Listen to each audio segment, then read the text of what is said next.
My mother and father had announced in the place that they were going to have a baby who would be a boy with God's grace. They had begun all preparations and done everything for my advent, started building a new room, and for new things they had sent. I could hear different people and occasions as they occurred. I felt my mother's impatience to see me, and I couldn't wait to see her. My mother's excitement I did perceive, but at times, sad did she seem. Why was she sad? That I did not know. Why was she confused at times? Why was it so? I had imagined the world and how it would be. I wondered if it was just as beautiful as from the womb it seemed. My mother was in high spirits, and I was as well. I couldn't wait to be in her arms, a place just the opposite of hell. A long time had passed, but I don't know exactly. Everyone seemed to have become more impatient, but certainly not as impatient as me. That day in a quiet room, my parents spoke to a man. "Please, doctor," my father pleaded, "tell us if you can."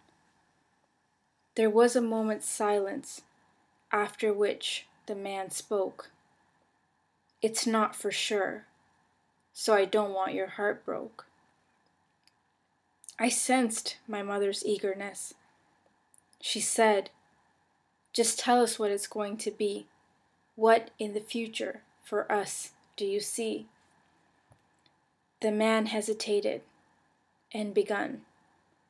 "You're going to have a daughter and not a son."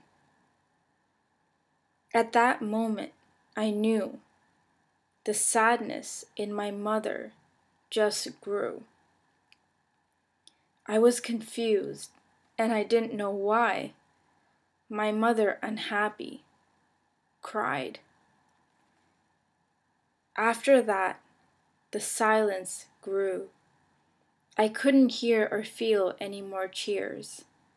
Everything was new. Time passed in the silence. Everything became so still.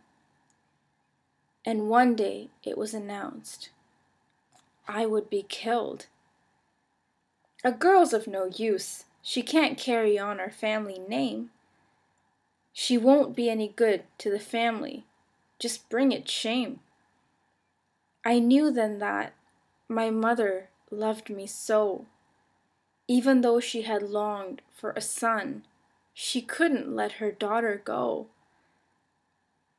Within a few days of argument, my mother did as ordered. She got rid of me. I've been gone a long time now, and the family has a son. They regret it so much. They say I should have been the one. I just want to say a few things. Number one being, this poem does not reflect in any way any bitter feelings towards a specific community or people. This is just something that happens, and when I went to India, I became more exposed to the reality of it, and that's sort of what ignited me to write this poem a long time ago. When I wrote this poem, I was only about 14, 15 years old, but it was something that I just wanted to record today, and I did. The poem is from my own book. It's called Impressions. I'm not trying to market this book, but it's just to say that I didn't pick it off a song or, plagiarize it. These are my own words. And the final thing is, I don't think anyone should be discriminated against or prejudged based on any factor, including their sex. I think an underestimation of anyone's ability is the worst thing you can do. So please don't judge someone before you get to know them.